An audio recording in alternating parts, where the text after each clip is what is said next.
You're listening to the Saving Elephants podcast, a place where millennials express and defend their conservative values in hopes of restoring the Republican Party. Join us as we reignite conservatism for millennials.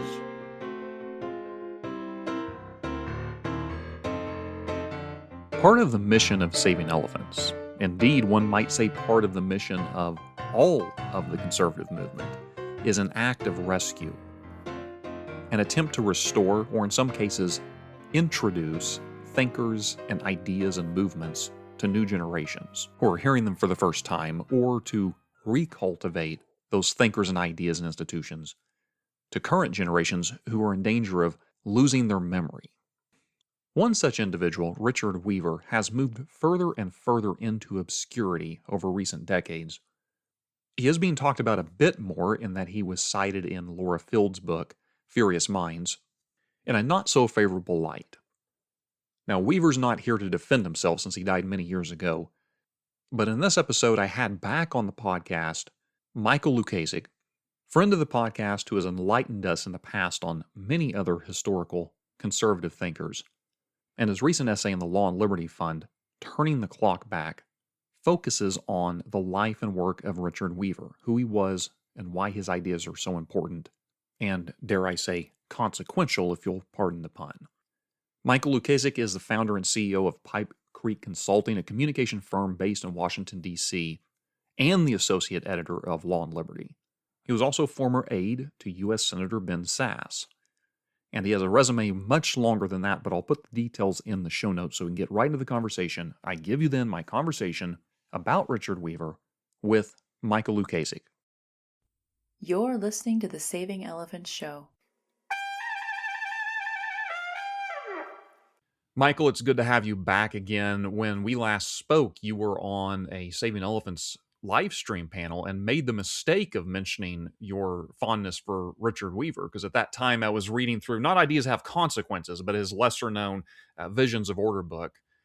And I was thinking, gosh, I need to have a conversation with someone about Weaver for the podcast. And you piped up and said, perfect. Michael's a sharp guy. I'm sure he's got a good thing or two to say. So we're happy to have you back to scrutinize and examine this admittedly somewhat obscure thinker on the right who is important. I think a lot of people know his book, Ideas Have Consequences, but probably have not read it or didn't know he wrote it.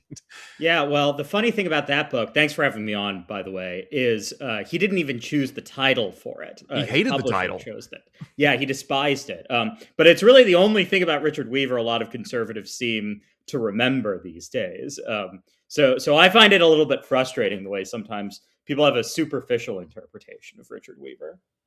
He, of course, was quite a character. If we were to do a if we were to do a biography, who am I trying to? I'm blanking here up front. Good grief.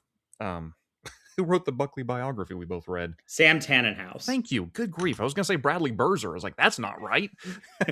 If we were to do the Sam Tannenhouse treatment on this, he's a pretty colorful character. You can ignore his politics and just talk about his personal life, of course. We're not going to do that necessarily in this conversation. Maybe it'll bleed through a little bit.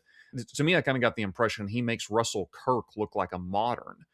Someone who would embrace all sorts of machinery and contraption. Because I think they said this guy, Roger Kimball, said he only got on an airplane once in his life and instructed his mother not to have any sort of tractor available for mowing.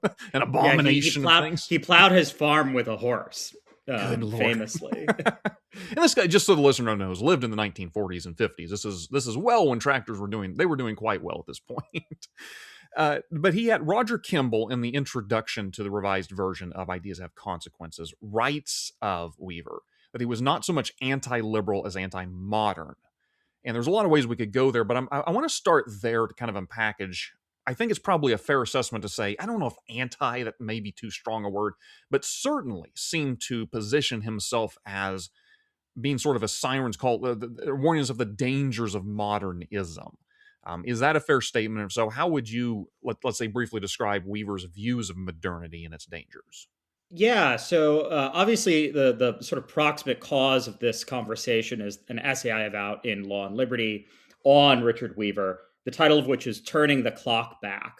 And this is sort of one good way of understanding Weaver's political philosophy. He sort of wants to turn the clock back beyond modernity and to maybe medievalism is what we could call it, although that's sort of complicated in and of itself. I understand why Roger would say he's more anti-liberal than anti-modern than anti-liberal, because he was a great defender of liberty. He had a sort of tenuous alliance with some of the libertarians. Some people have sort of labeled him a proto-fusionist, although I have some quibbles with that. I labeled him a proto-fusionist. We can get into that later. Yeah. But he so he was a great defender of political liberty, of free markets, of that sort of broadly speaking, what Edmund Burke might call an elevated liberty. But at the same time, he was definitely somebody who thought the great problem of our age was a decline of authority. He wanted to sort of restore a perception of authority, a perception of order, hierarchy, even to some extent. And so I'm not entirely sure I would classify him, strictly speaking, as a liberal or even a classical liberal. There's something much more medieval about Weaver's political thought than I think that word necessarily allows. It is interesting that, at the time he's writing, say in the 50s, and the book I had mentioned was published after his death in 1964, very fascinating year for conservatism. This was a ragtag group of intellectuals that didn't always go by the label conservative. I mean, it was Peter Varick that even comes up with the term. A lot of it wasn't. What was Buckley, an individualist or something to that degree? And so I can understand it being, we try to put people in boxes these days, but it might be an ill fit to throw Weaver in the grand conservative box in there with everyone else. I do think his concerns against modernity. Let's just get this out of the way, because there's a couple of things about Weaver that I think you have to talk about to at least acknowledge. The thing that people poke fun of him all the time is he goes off on William of Ockham, which I actually didn't realize this until I read the introduction, that it's the same William of Ockham that is of the Razors Occam's fame. Razor. Occam's Razor. Like, I knew about Occam's Razor. I had no idea these were the same people. We can all agree that where history went wrong was in the 14th century with William of Ockham, right? and it's almost a joke. And granted, I had this conversation the other day with someone. Is like, look, I get it. Any work of philosophy or history, you have to pick a starting point, and you kind of load the dice when you do that. And so it's an imperfect. And I think you even mentioned in your essay, correctly so, that it's not as if Weaver spent his entire life just railing against Occam. I mean, it's one instance in one book. Yeah, after ideas have consequences, he doesn't really. I mean, he'll occasionally make references to nominalism, but Occam is not. Leo Strauss somewhere, I think it's in Thoughts on Machiavelli, talks about how figuring out who founded modernity is kind of like a murder mystery. And you have all these different people who are sort of saying, "Oh, this is the person with the smoking gun," right? So Strauss has Machiavelli, and Vogelin has Joachim of Fiore, and Weaver has William of Ockham. But I think so first of all, I think this is one of the problems with the way people read ideas have consequences. I think it's meant to have a sort of ironic undertone, actually. The first line of the book, of course, is, "This is yet another book about the dissolution of the West," which I think you're supposed to sort of take as a kind of joke, right? And so the other thing to note is Weaver was a rhetorician, an English professor, not a philosopher. So I don't think you're supposed to read Ideas Have Consequences or any of his other work at all, really, as a kind of, rigorous, logical, this is the argument. He's not, as much as he admires Thomism, he's not actually doing Thomism, right? But I do think his point about Occam is worth considering and taking seriously, if not literally. But right, so nominalism, he says, is the great sin that Occam sort of introduces into the West, right? And it's this scholastic doctrine that holds that there are no such things as universals, there are only individuals. So, Aristotle and Plato talk about forms. We could talk about the form of a chair, chairness, right? That's how you know a thing is a chair and not a table. The nominalists reject that notion. And I think the most famous articulation of nominalism is actually, and I think Weaver references this somewhere, if not in Ideas Have Consequences, then somewhere else. But in Romeo and Juliet, Juliet says to Romeo when she learns that he is part of the family of her enemies. She says, "Rose by any other name would smell as sweet," right? And so that's sort of the idea of nominalism, and Weaver sort of sees this as what undermines the real philosophical core of the West, and then later sort of becomes revolutionized and becomes modern liberalism, modern progressivism, whatever term we want to use to describe the left wing phenomenon of our time. So someone, a friend of mine who's very much on the left, had read Patrick Deneen's "Why Liberalism Failed," and I was it was part of the book club, and I wanted people on. Some of my friends were on the left who read this. I really wanted them to read it because I wanted to see what critiques they could have. I mean, it's critiqued all day long by people on the right. But one of the points he made is he really was frustrated by the book because he felt like Deneen was exploding the term liberalism to mean almost anything, to the point that it was sort of insufferably like, what are we even talking about anymore? And I'm curious here, like when you're talking about William F. Auckland, when we're talking about nominalism, those are specific central ideas. But if we're talking about something like modernity, there's a lot of stuff there I could get on board with, and a lot of things I find wrong with it. Is this, in your view, was Weaver kind of guilty of reducing this massive complex of ideas a little bit too narrowly so that he could criticize it? Or do you actually think is that a false charge that people give Richard Weaver, that he actually did a pretty good job saying, no, here's the aspect of modernity where things went wrong, but I'm not repudiating the entire thing? Yeah. So I think it's certainly true that, especially in ideas, he's reducing the phenomenon, right, so that we can understand it and get a better look at it. I'm not sure if that's something that imparts guilt on him, though. He's pretty careful about these distinctions. The other thing I'll say is that Weaver's path to what we would call conservatism, what he called conservatism, was actually profoundly modern in a certain sense, because it was modernist poets that led him there. He was a student of the Nashville agrarians, the Southerners who wrote "I'll Take My Stand." He's sort of the second or maybe third generation of that crowd. And they, of course, are very influenced by T.S. Eliot. He has lots of nice things to say about T.S. Eliot, Ezra Pound, some other modernist poets. So I don't think that Weaver, and he also taught at a modern the University of Chicago, which is sort of the modern university in a lot of ways, right? While I think Weaver is certainly a critic of modernity, and that's the way to think about him, anti-modernist or something like that might be going a little bit too far. Right. He doesn't want to turn the clock back in the sense of repealing modernity wholesale, right? He wants to turn the clock back so that we can sort of think about universal questions about what Dr. Kirk might have called the permanent things.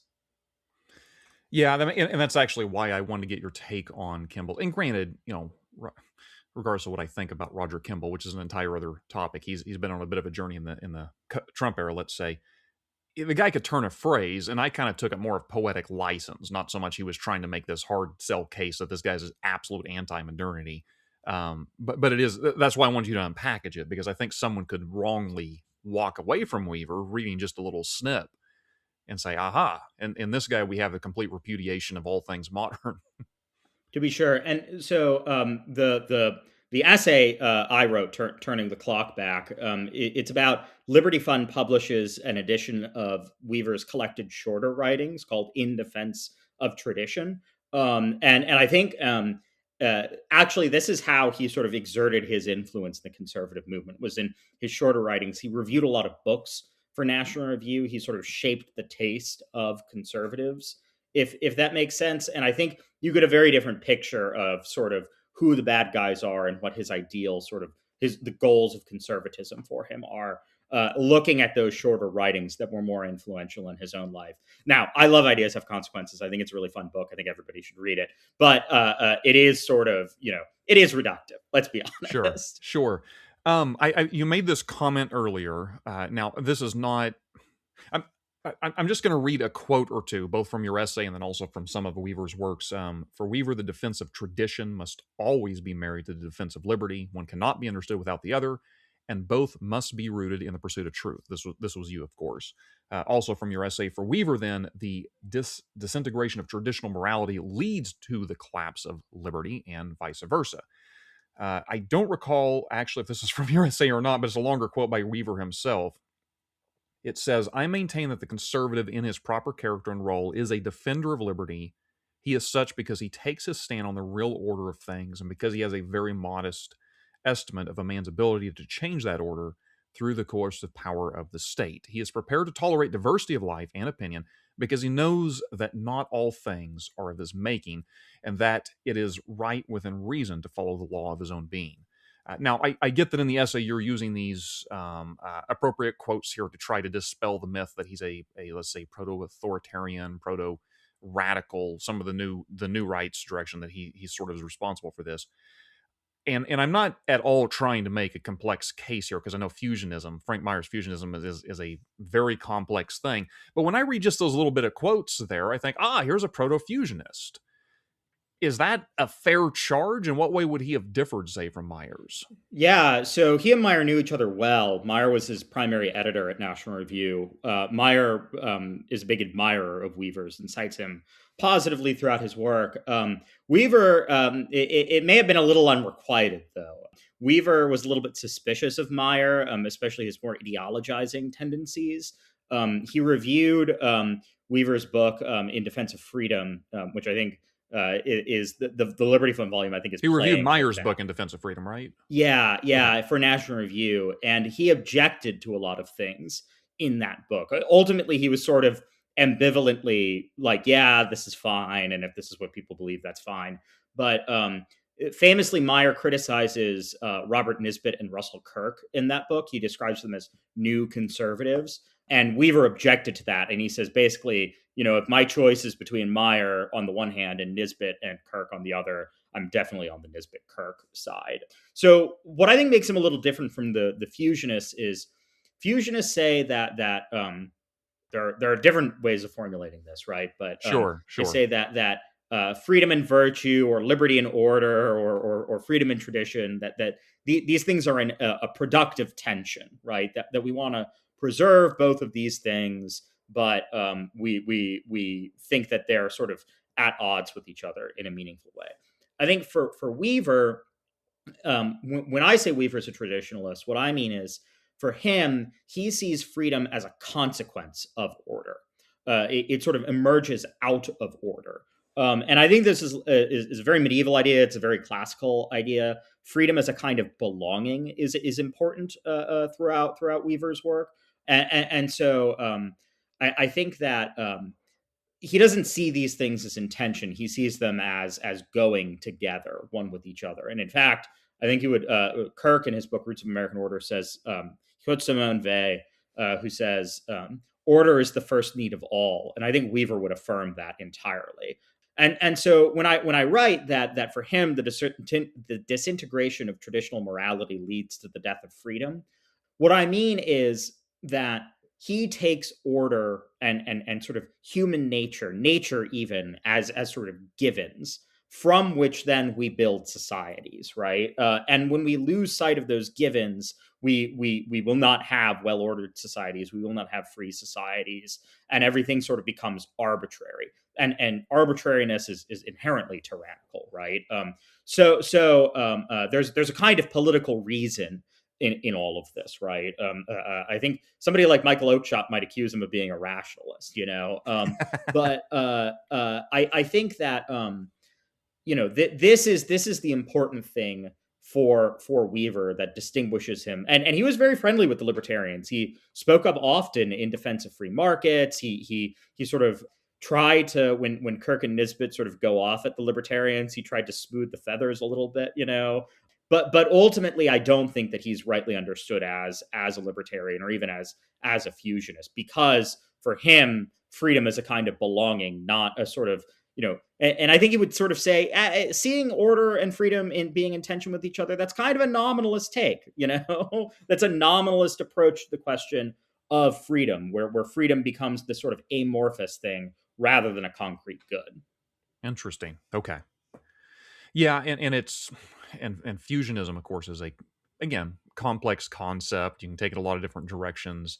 Yeah, and it really, I think the real debate about fusionism emerges after Weaver's death too. Sure. So I think he probably would not have I don't know how he would have come down on that debate. Which is kind of why I asked or phrased the question, proto-fusionist, right? I don't, Yeah, because I was just looking at the dates and I'm like, no, you couldn't put him in this camp. The term didn't exist at that time. Let's see. So, and gosh, I would love for someone to try to actually chart out the Venn diagram of all these, Kirk, Nisbet, Meyer, Weaver, like where their ideas overlapped or didn't, or I mean, it gets complicated in a hurry, and they evolve too as they're aging. I mentioned William of Ockham as that was one of those things you have to get out of the way. Let's get the other, maybe more serious charges out of the way. This is one where, and the left is always, for understandable reasons, if let's just say politically prudential reasons, looking for charges of racism or some sort of bigotry on the right.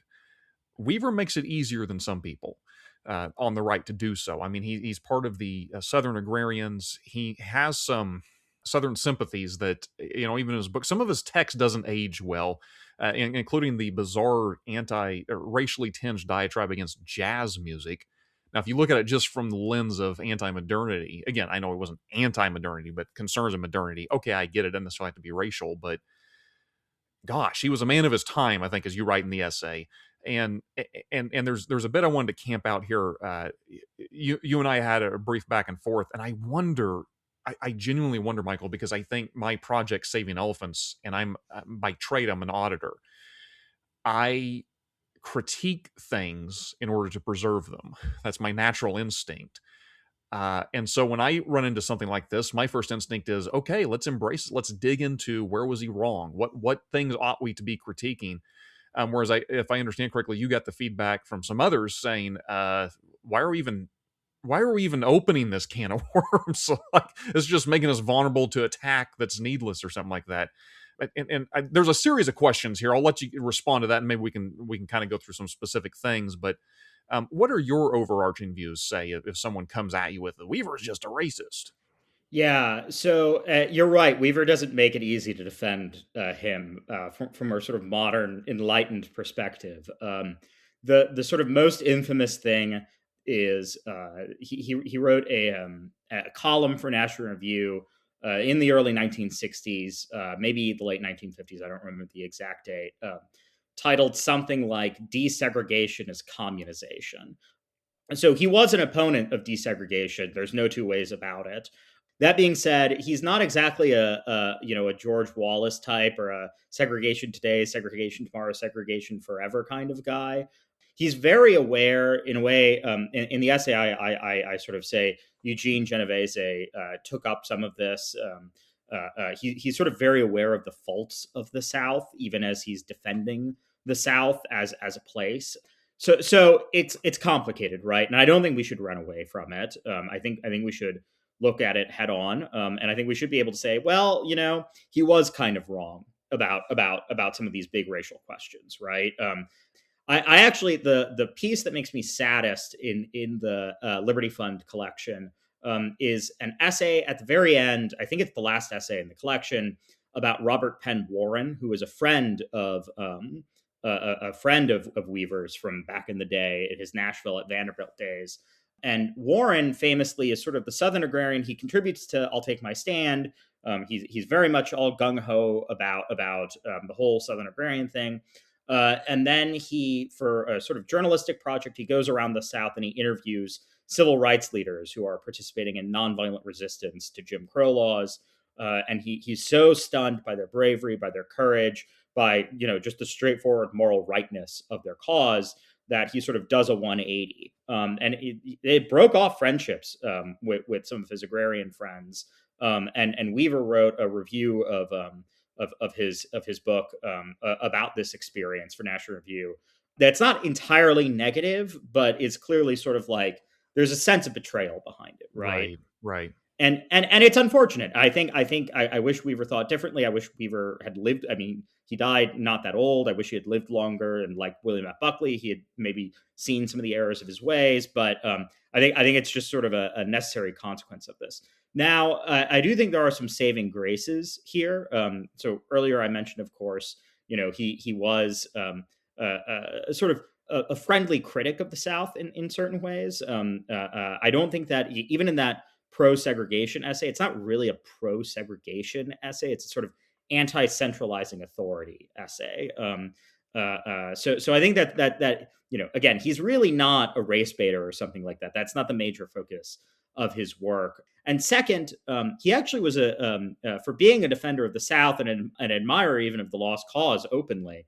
His sort of the paragon of American statesmanship for him was actually Abraham Lincoln. Yeah. And he's extremely critical of the institution of slavery, and he sort of says, this is straightforwardly evil, straightforwardly wrong. And he was even pro Lincoln at a time when it was very unpopular to be pro Lincoln in the conservative movement. So I think there are, even if we were confronting the ugly realities of some of his views, I think there are lots of resources in his thought that we can actually use to critique the sort of arbitrary tyrannies of the South from a sort of anti-nominalist, even anti-modern position, actually. So, and there's a lot there to dig into. Where you left off, let me pick up there, Abraham Lincoln. This is, and again, I just got this from reading your essay. I could be totally off base here. I know Harry Jaffa had an impact on William F. Buckley's views. Was he the individual that impacted Weaver, or did Weaver arrive at these pro-Lincoln views independently? So Weaver actually went to a boarding school in Tennessee for high school called something like Lincoln Memorial University, that was founded by Northerners who sort of saw the destruction of the South and said, we got to build this back up. So from his boyhood, he was an admirer of Lincoln. He sort of interprets Lincoln as a Southerner. Lincoln, of course, famously spoke with a Southern accent, actually. Yeah. And so he sort of reads into Lincoln some of these characteristics of a Southern gentleman.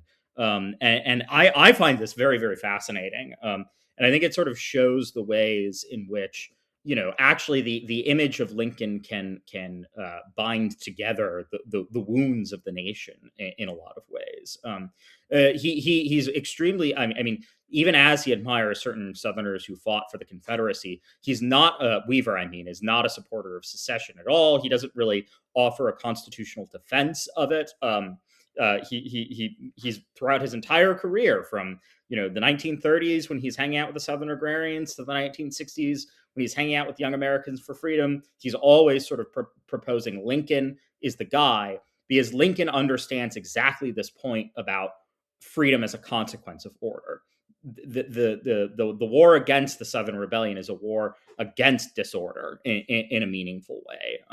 And so I think there's a lot there, actually, that sort of indicates the ways that Weaverism, such as it is perhaps more capacious than it's sort of caricatured as these days. That is fascinating. And again, in your essay, you were the one who introduced me to that concept, which is just, it's mind bending. It's like, okay, I've got to rethink this guy. I always knew Weaver was an important and a person worth studying and reading, had some great ideas and very, very thoughtful. But I also recognize, he understandably goes off on Grant and Sherman, especially Sherman. I get that. But then he has what does he call Calvin Coolidge? Here I've got the exact quote: Calvin Coolidge, the narrowest and least imaginative of all American presidents. This person that's like a conservative rock star today. And if there's one thing we could all agree you could say about Calvin Coolidge, the dude was a Yankee. Like, he was from the North. And so when I read that, I was like, and he just sort of says as a throwaway line, he says something else pretty negative about FDR. So it's not just, he's like, okay, I got, anyhow. But I was like, was that just the narrowness of his Southern sympathies setting in, that he couldn't see the the 150th anniversary speech of the Declaration of Independence, I would not call narrow and unimaginative. And heck, I'll even go so far as to say, let's just assume the charges, and I'm not trying to get on too much of a soapbox here, but I'm a big fan of Coolidge. Let's just assume the charge is true, that the guy was narrow and unimaginative. That's part of his charm as far as I'm concerned. I would prefer we had more presidents that weren't trying to swing for the fences and redefine history every time they got in office. So I think this is another way in which we can sort of discern, if not quite anti-libertarian, then suspicious of certain kinds of libertarianism in Weaver. While again, he was a great defender of free enterprise, of free trade. He says things about free trade being essential to the life of the South. he was certainly not a capitalist. No one could accuse him of being a capitalist.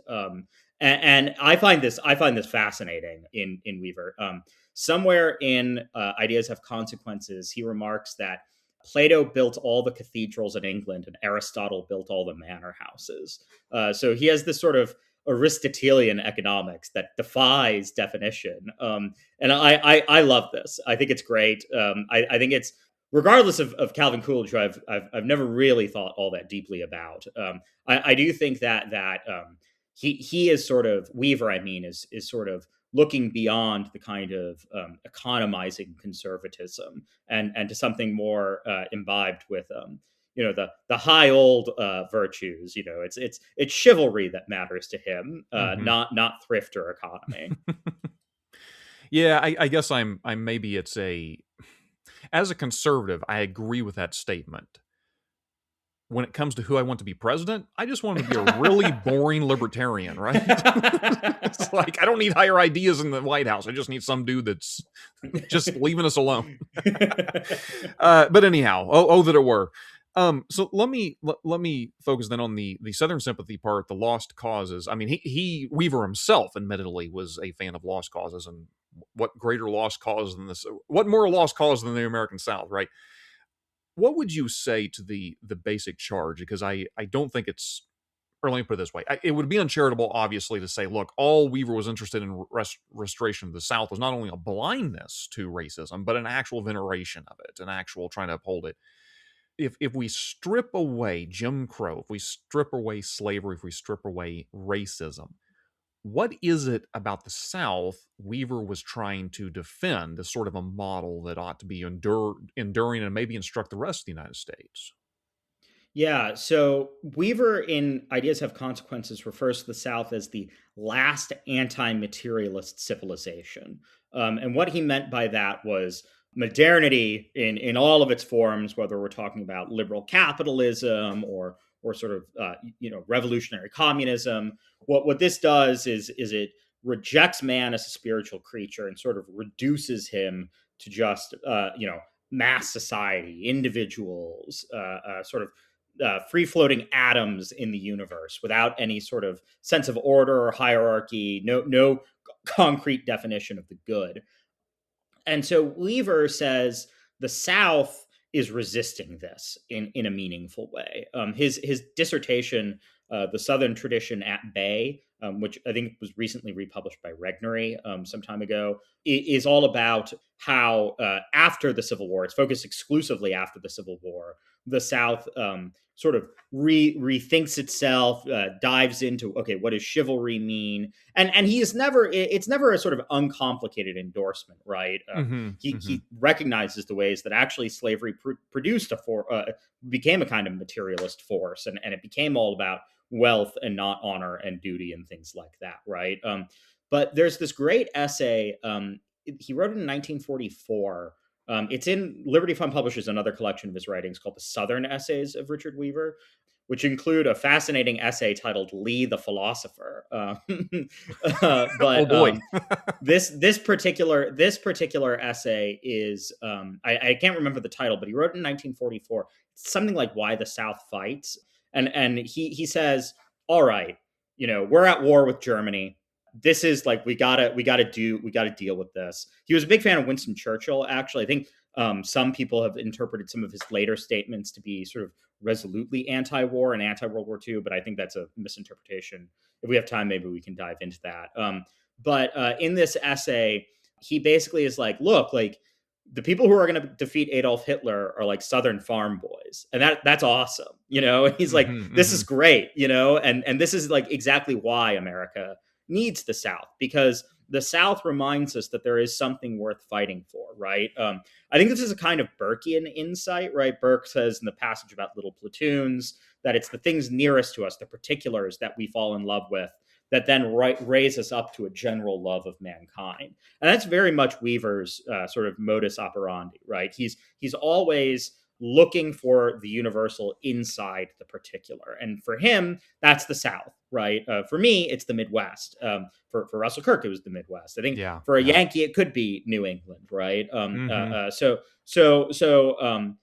I do think the South is important. The particularities of the South are important, but maybe the lesson, the bigger lesson for conservatives generally, from not just Weaver but also the Southern agrarians, could be a love of the particular, a love of place as a ladder up to the universal.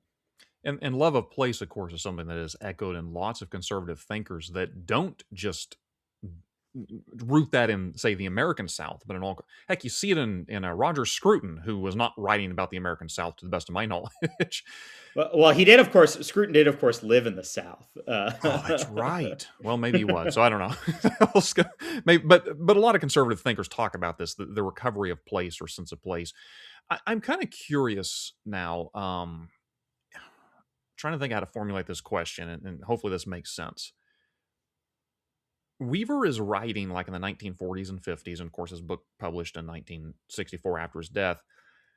We are 6 decades removed from that moment, and of course he's talking about chivalry and pre-modernity and the medieval period and the American antebellum South and sort of thing.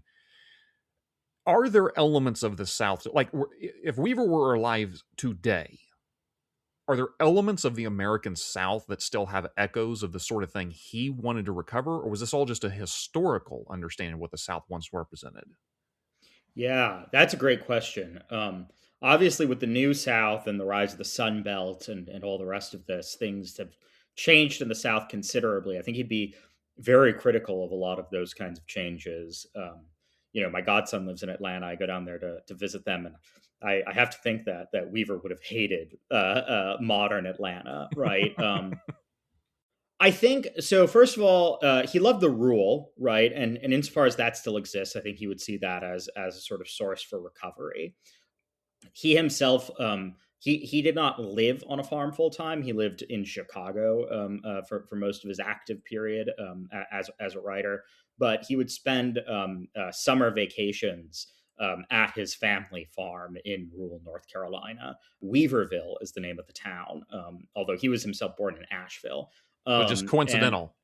Yeah, not in fact coincidental. Okay. And one of the he was very proud of his ancestors, who actually did not come to the South originally. They came to I believe Pennsylvania. There's an essay on this in the collection, and they founded Weaverville eventually, and it sort of became the hub of all of the North Carolina weavers, who were a great clan at the time. I don't know if they still are a great clan. I'm sure they exist. Weaver himself did not have children. So I think there's lots that he wouldn't have admired. I think something he would have admired, though, is the way that right now a lot of Southern schools are setting up these schools of civic thought. He would have seen this as a kind of expression of local pride and local patriotism in a lot of ways. And I think he would have been very proud of these Southern universities sort of leading the way, whether we're talking about UT Austin or the University of Florida, Vanderbilt, where he was actually going to go teach before he died. I think he also would be a big fan of this sort of thing. But I think you're right to suggest that in a lot of ways the South that Weaver admires was dead even when Weaver was writing it. I think a lot of his career can be understood as a kind of lament for the South, actually. As somebody who's not a Southerner myself, I'm not entirely sure how to answer that question, but sure. I do think that he would have seen the good and he would have seen the bad.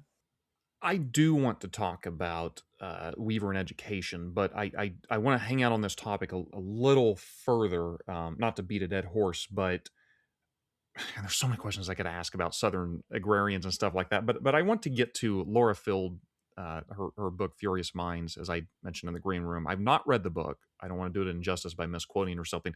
Heard her on several podcasts. My favorite was when she was on the podcast. We made this great podcast with co-hosts Lara and Laura. So it was Lara, Laura, and Lauren, and all three of their voices were very similar, and it was really hard to tell who was talking the whole time. But it was a great conversation anyhow. I've not read the book. I've read some essays and some things, and from what I understand, she does an injustice of Richard Weaver and kind of pinning him as let's say the intellectual beginning of scaffolding of some of the new right today. your essay, of course, is in a lot of ways not just targeted at her, but trying to dispel people of that myth. I do want you to comment on that, but I want to wed to that. And again, since I've not read the book, maybe she mentions Harry Jaffa, because a lot of the things that get said about Richard Weaver is like, wouldn't Harry Jaffa be a better? I mean, this was literally the thing that Wilmore Kendall complained to Jaffa about, was like, well, if you set Lincoln up as this great man of history, what happens when we just start looking for a demagogue like Donald Trump? He obviously Wilmore didn't say Donald Trump, but and I love Harry Jaffa. I'm not saying I'm anti-Harry Jaffa. It was just one of the maybe short-sighted aspects of his views. And so, does Field mention Jaffa, or does she just skip him and put Weaver in his place? Yeah, so Field actually makes a lot more hay about Jaffa and the Claremonsters in the book than Weaver and any Weaverites. More recently, she wrote a column for the New York Times, where she does this more with Weaver, and Weaver becomes her sort of bogeyman. Okay. I think if I could try to present her argument in the best way I can, she criticizes Weaver in the book for being an ideas first conservative, by which she means he sort of sets the stage for conservatives reducing all political conflict to ideological questions. I'm not using that in a particularly Kirkian. About to say, yeah, in a particular, not a particular Kirkian way. That would be which is unusual. Charge for of me, treason if Kirk had said it. Yeah. So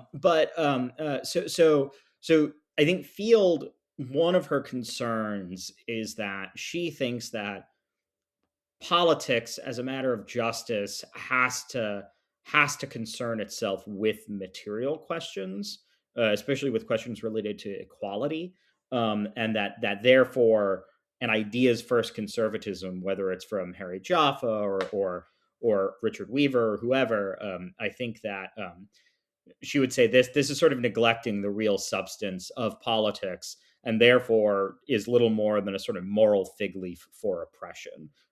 Some of that might be a little exaggerated, but I think that's probably good enough for the sake of this. What I think she gets wrong, and what I'm sort of trying to do with my essay is show, Weaver was not some kind of proto-authoritarian, even as much as he thought authority was a necessary force in society. He certainly was opposed to all forms of central planning. He didn't think that this was something that could be effective, that could secure justice or even material well-being for vast amounts of people. He's incredibly anti-fascist his entire career. At one point in time, he actually considered moving to Spain to fight for the Republicans in the Spanish Civil War against the Francoists. So I think Weaver himself, he would have gotten sideways with Brent Bozell in a hurry. Oh yeah. I don't know anything about if they interacted, although I expect that Weaver would not have particularly liked him. Yeah. Weaver was not himself, for as much as he admired traditional religion, he was not himself particularly religious. He went to a church once a year around Christmas time at an Episcopal church in Chicago, and he said, "That's enough for me." Kirk, in his eulogy for Weaver, reflects it's sort of funny because this great advocate of lost causes is such a profoundly unsentimental man. There are all these stories of Weaver and Kirk being places together, and Weaver sort of rolling his eyes at Kirk's ghost stories, But yeah, so I think Weaver, because he was a defender of liberty and because he saw liberty as a consequence of, I think one way of putting this might be, tyranny is a consequence of disorder. And so if you look at a tyrannical society, that's a society with sort of disordered values or disordered principles, right? He was very anti-populist too.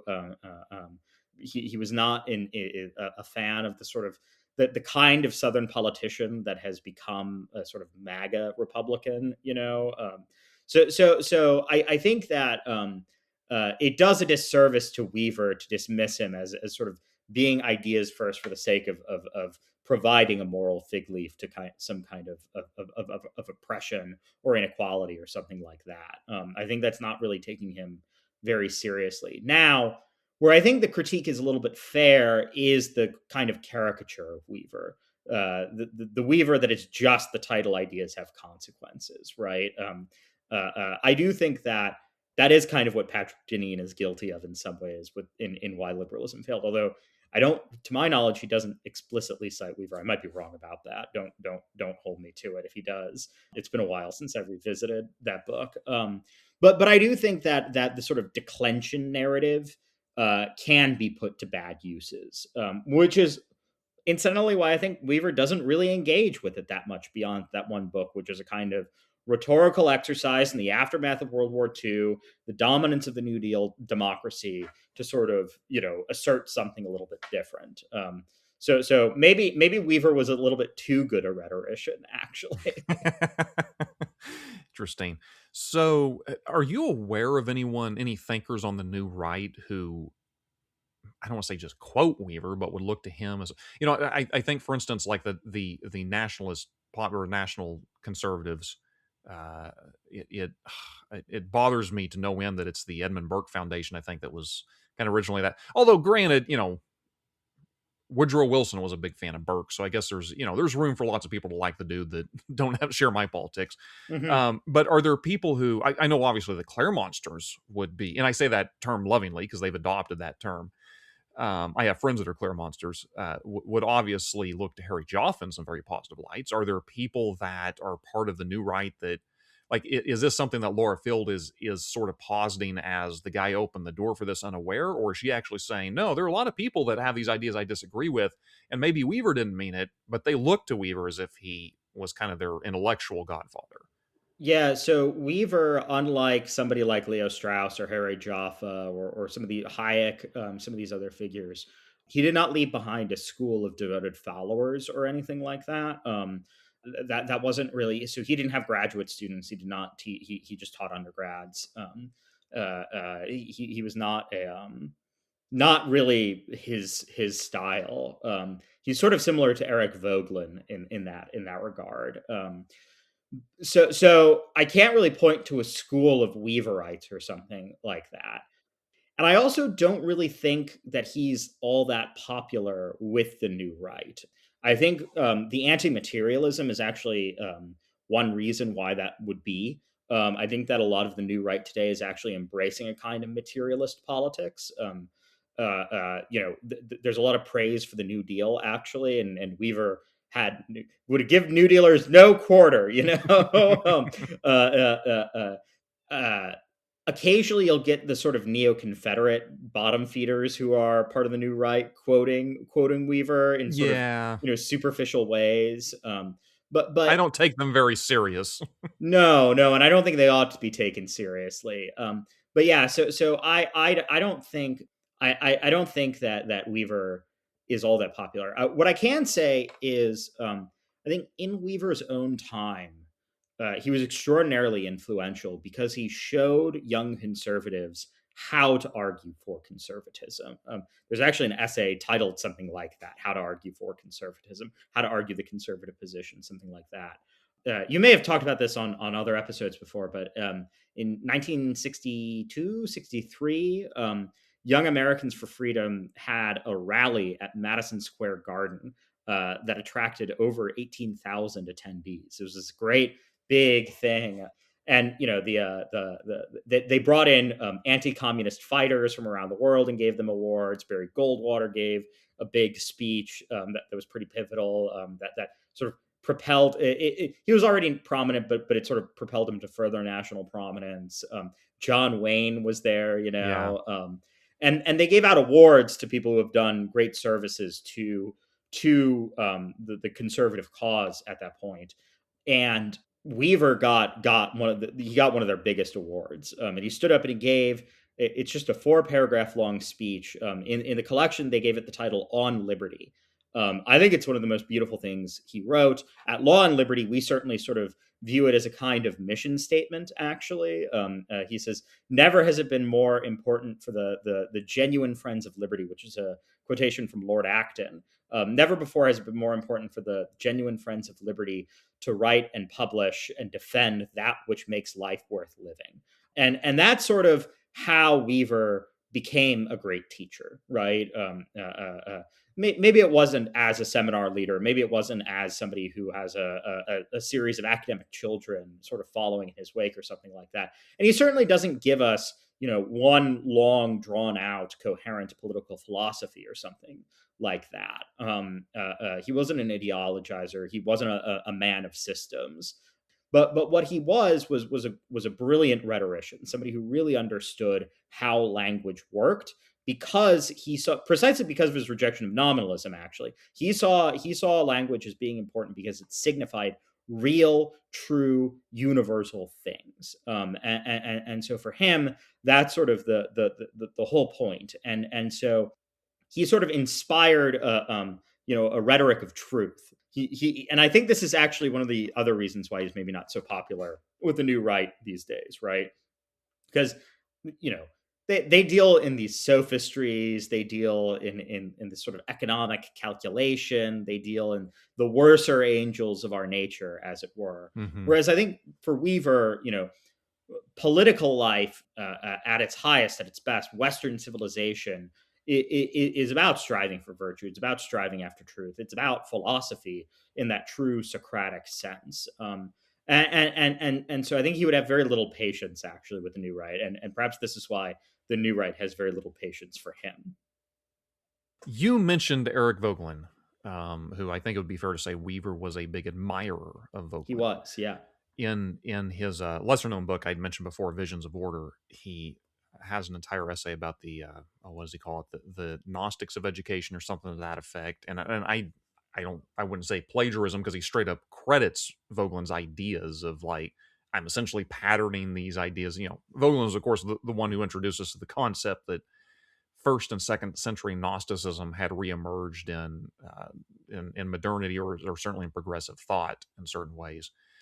And Weaver, of course, in that chapter kind of comes up with a list of 6 or 7 different ways in which he says, here's what the Gnostics believe, and here's how this has remanifested itself here.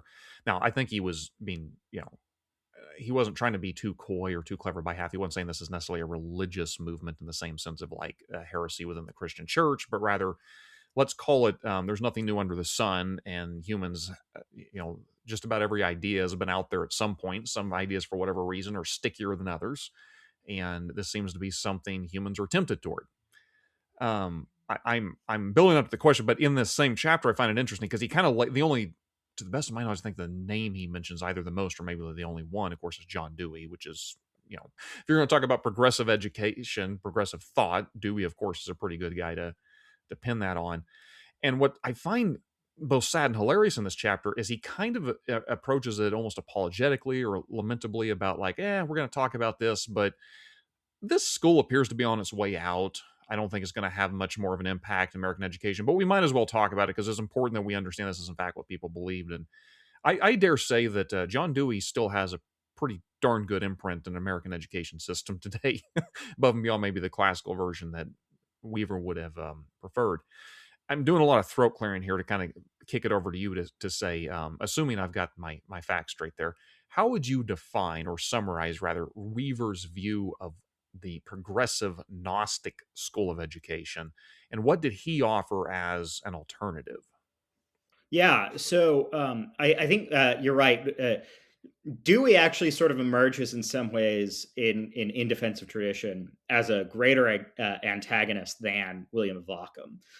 He's sort of constantly doing battle with him. He's sort of always saying, this guy, and I think for the very particular reason that Weaver understood that the university is a kind of medieval institution in the modern world, or that's what a university could be or ought to be. And so Dewey, with his sort of democratizing vision, industrializing vision of education, the sort of education as a conveyor belt, this very utilitarian thing, he has very little time for the things of the spirit that Weaver thought were so important. And so I think that's one angle. Then the other angle is the centralizing power angle. Dewey and all the progressives of that era, right, sort of see themselves, even as they pose as these great Democrats who are on the side of the people, whatever the hell that means. They are also these elites who want to manage everything from the top. And I think that's really evident in the sort of Deweyite model of education, right? Where you have these teachers who are these sort of scientific experts in their fields who are sort of industrially imparting knowledge to students sitting in nice, neat rows in classrooms or whatever. I think the sort of cavalier aspect, or maybe Scotch Irish aspect of Weaver's upbringing, rebelled against that. He said, "No, I don't want anybody to tell me what to do, let alone this pansy called John Dewey." You can't tell me what to do. And I think that's a great. I think that's a great instinct, actually. In terms of how to rescue the academy, Weaver didn't really have fully fleshed out visions of how to do this. He never wrote a book like "Here's how to save the university" or something like that. And he was, again, he wasn't really involved with the graduate school at Chicago. He did some time on the Committee on Social Thought. He served alongside Leo Strauss, actually. I Interesting. believe Hayek and Strauss and Weaver and T.S. Eliot and Hannah Arendt were all on the committee at the same time, which is wild to think about. Wow. I don't think they all interacted all that much. And I think that actually shows you how big the committee was. But it is sort of cool to think about all these people sort of wandering around the University of Chicago campus together. But at any rate, so his service to the university actually consisted of, and these are collected in defensive tradition. He wrote style guides for freshmen. He taught their core composition class, and so for him, learning how to write was really the important thing. In a lot of ways, becoming a good writer was the most rebellious thing you could do in modernity. Notably, of course, it's the Southern agrarians who persuade him to abandon socialism and liberalism and embrace conservatism. And what he admires about them is their writing. And it's because writing, whether it's nonfiction or fiction, is always, true writing is always a truth-seeking activity, right? It's trying to penetrate to that moral and spiritual core of our civilization. And so teaching students how to write well, which is not really an emphasis in John Dewey, right? Maybe he says somewhere, we want students to write clearly or something like that. But for Weaver, and this is Kirk's phrase that he uses to describe Weaver and his book, The Ethics of Rhetoric, which is a kind of rhetoric textbook. It's something more than that, but it's kind of that. He says what Weaver thought was that writing is a kind of ethical labor. And that's very much the core of Weaver, right? Whether you're talking about his agrarianism, where he sort of says, all right, farming is a kind of ethical labor, or writing as a kind of ethical labor, or Lincoln statesmanship as a kind of ethical labor, right? All of these things are sort of, seeking for the good, the true, and the beautiful, the transcendental. And that's what we need to put at the core of education, of politics, of literature, right? I think that is sort of the whole game for Weaver, actually. And I think it's really attractive vision that we don't have, we have sort of dissonant voices calling for different aspects of this, but Weaver speaks to it with a sort of rhetorical clarity that I find really admirable, and I think that we can learn a lot from as a movement today. We'll link to your essay in the show notes, or at least once available. I wanted to give you a chance to plug the book unrelated to Weaver that you've been working on, kind of in closing out. But before, and you can do that in the closing thought here. But one last thought on Weaver: just where would a person start reading? What are you hoping the young conservative coming up today gets from Weaver? What value is he going to offer them? Yeah, so I think the best place to start reading is actually Ideas Have Consequences, because it's really fun. It's easy to talk about. There are lots of provocative little theses to consider in it. I think it makes you a better. I think it makes you a better thinker to read that book. I'm glad I read it. I read it sometime when I was in college, and I'm glad I read it when I did, because I think it made me think more seriously about some of the perennial questions.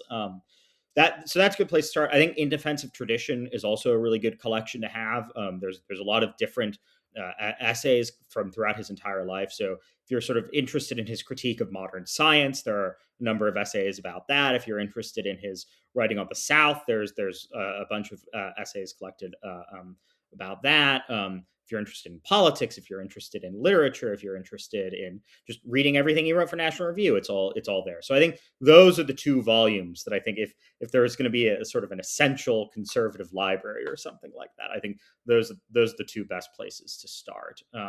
In terms of what to take away, I think the other thing is Weaver says somewhere that we are not bound as men to participate in the metaphysical madness of our time.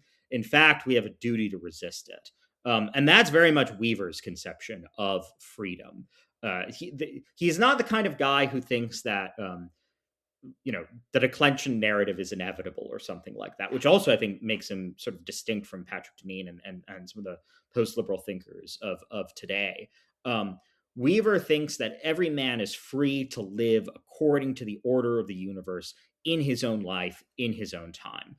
So for Weaver, turning the clock back doesn't have to be, in fact, it shouldn't be. I mean, there's a political component to the project, to be sure, and recovering old modes and orders is important to him. But primarily for Weaver, what it means is you have to choose to live a serious life. You have to choose to live a life that's worth living. And I think that's an important message.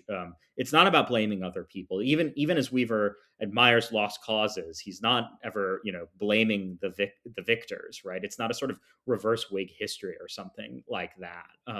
So I think the idea of choosing order is as sort of being the substance of American freedom. I think that's a really important thing to recover. I think that's a really encouraging thing to sort of draw on today as conservatives. And your book, tell us about it. It's non sequitur from Richard Weaver, but tell us about the book you're working on. Well, I don't think it entirely is, because I think there are some connections coming out. By the time this podcast will be released, it'll already be out. On June 9th, Creed and Culture is publishing a new collection of Russell Kirk's writings on America, How to Understand the Legacy of 1776. I edited it, pulled together a bunch of essays from various different sources, including 2 previously unpublished works. One, a speech that he gave on Abraham Lincoln in Los Angeles in the 1970s. Another on Mark Twain that he wrote originally as an introduction to an edition of Huckleberry Finn that just never got published. I think the publisher, it was supposed to be with Folded. But these are sort of essays about Kirk's view of the American Revolution, the American founding, statesmen, literature. I think it's a nice collection of sort of broadly speaking his thoughts on the American regime. And it's stuff I think Weaver would really admire, actually. Everything from essays on John Randolph of Roanoke to Abraham Lincoln, Ronald Reagan. It's really fun. Brad Berzer, my friend, my professor from Hillsdale, my thesis director at Hillsdale, he wrote the foreword to it.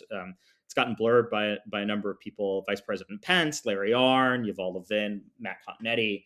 I think it's a fun way to celebrate as conservatives the 250th anniversary of the founding of the American Republic and the War for Independence. So you can get on Amazon from Creed and Culture's website. Anywhere good books are sold, you'll be able to find a copy. Yeah, so listeners, check that out. I'm sure, before you mentioned, I'm sure they had that thought in mind. It sounds like a good book for the 250th anniversary of the United States, but definitely sounds like something, especially for us Burkean conservatives, need to be reading. Michael, it's always a pleasure to have you on. Thank you so much for taking time to come back on the show. Josh, thanks so much for having me. Thanks for listening to the Saving Elephants podcast. Be sure and subscribe for future episodes. Do you have a topic or question about conservatism, millennials, the Republican Party, or anything else that you'd like us to cover in a future podcast? We would love to hear from you. Email us at savingelefantsblog@gmail.com. That is savingelefantsblog@gmail.com. You can find us on Facebook, Twitter, and catch our weekly Friday blog posts at savingelefantsblog.com. That is savingelefantsblog.com. Join us next time as we reignite conservatism for millennials.